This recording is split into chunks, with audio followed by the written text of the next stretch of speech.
Hey guys, I'm gonna chill out with Sub-07 and welcome back to Let's Play Super Monkey Ball 2. Last time we cleared out World 3 of Story Mode, Under the Ocean, and found ourselves trapped inside of a whale. Unfortunate, but for now we're taking a detour, because we can, to go for a nice glide with one of the best game modes in the game, Monkey Target 2. Now this actually has a couple things that I didn't realize about it, but we're gonna get into that when we get into that. Basically, this is gliding and scoring points by landing on a target. You can have up to 4 players, of course, but there are some special things about this. I guess we're going as Mimi. 3 rounds. Let's do 6 rounds, actually, so this is a bit faster. Now, this is where things get interesting. If you play in 1-player mode, you can have up to 5 balls at once. What does that mean? You'll understand soon. Otherwise, it's everyone goes when they're supposed to. If you're playing multiplayer, if you're playing 2-player, you can have 2 balls per team, which is kind of interesting.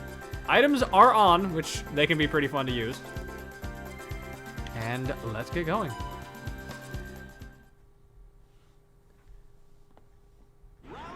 Now, there's no roulette of punishment, but as I mentioned, 5 balls. You get to roll with 5 members of your team like this, and it's kind of nuts. Roll off, press A, and it's gliding time. Our Flying V team here is going to be using all of our powers combined to hopefully land on the target and score some points. The smaller the target usually means the better the points, so keep that in mind. There are certain power-ups you get as we fly, and we can use them to our advantage. Stars increase point multipliers. Bananas are clearly here for just points. Magnets, though, those will instantly guarantee that when we drop, we land and we stay there. There's also a coin, which will slow us down greatly. I believe it's the break coin. And just keep that in mind. Let's drop. Everyone drops at 100. So that's 300 points for us because of our score multiplier, and an extra 100 points for everyone else, leading to 700 points. Now, there's no Wheel of Punishment like there was in the first game, so you can't have hazards appear, but I don't think that's that big of an issue. We can also press, let's see, there is an option to change your formation. Yep, during flight with 2 or 5 balls, you can press B to change your formation, which is kind of neat. And you can also press and hold Y to change the top camera view, which I didn't really know about because we didn't really focus on that when we were playing this with my family. So yeah, hold B, and we will line up or go verticality-wise, which is very interesting. I'm going to stick to the Flying V, though, because I think it's easier for racking up points. Though for this arrangement, I think it's actually a lot smarter to do it like this. There's 3 specific maps, and the last one is the hardest one. Uh-oh, I overshot. This is bad. Okay, we can still save this. We don't got much to work with, but, no, and we botched it. Oops. Well, that's unfortunate. Yeah, if you fall out, you just get 0 points and everyone drowns. Yeah, that's unfortunate. This is why we went with 6 rounds and not 3. All right, let's go.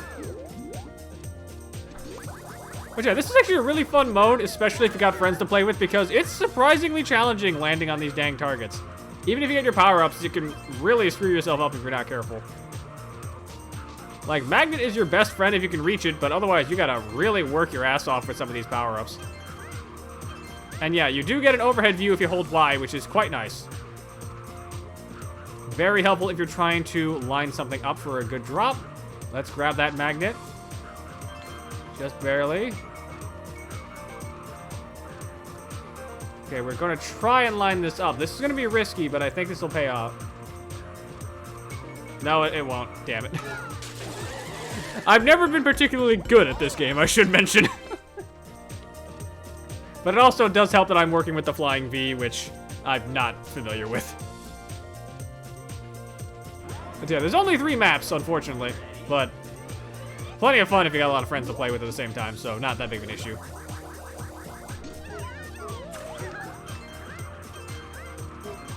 Like, it's all about just knowing when to drop and making sure that you actually rack up the points when you need to. If you're crazy, you can also focus on getting the high points, which can be challenging, but they really do pay out. There's a lot of point markers in this, so there's a lot of very high value stuff if you can get it. Like, we're gonna try and drop now. A. I think we all just missed the 200, the 400, but 200 for everyone? That's pretty good. Also, yeah, because we picked 5 monkeys, we have to reuse one, so I guess 2 Mimis for us. But that's fine. Yeah, this is a really relaxing mode, I think. Doesn't help that the music is also, as usual, fantastic. Yeah, let's go for, yeah, line it up. So I messed this up last time because I held B instead of A to drop, which I really should have seen that coming, but let's see if we can fix that.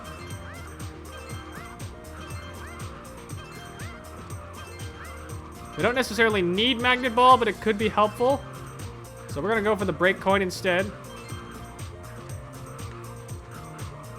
Drop! Whoa! Uh-oh. We lost Gong Gong to the ether, but it's fine. 10 points. 500. 0, 10, 800. Pretty good. I have landed on the gold 1,000 at the end. It's really hard, but you can do it if you're careful. Well, let's see if we can't land this for the last part as well.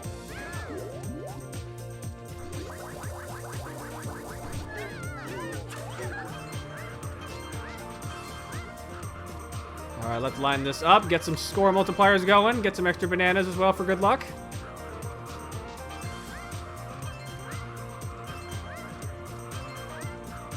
Okay, I think fanning out like this, or like lining up, I guess, for the straight is going to be our only real shot.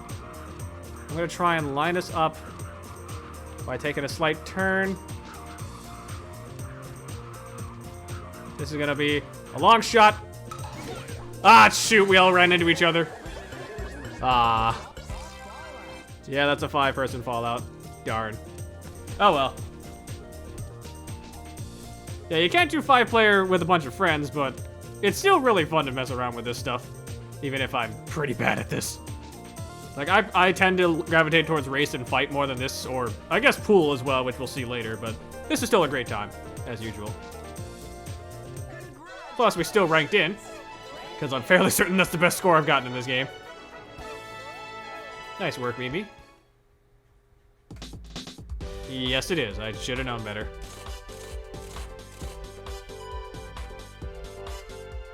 Alright, yeah, first place. I should have seen that coming. Let's just... yeah, we'll go for sub. It's easy.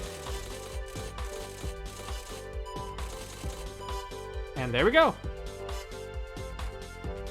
Oh, right. This is the memory card where... oh, I know. I keep forgetting. High score is actually tied to how many rounds and how many balls you pick, so you can have a lot of customization with your high scores. That's interesting. It's actually really neat.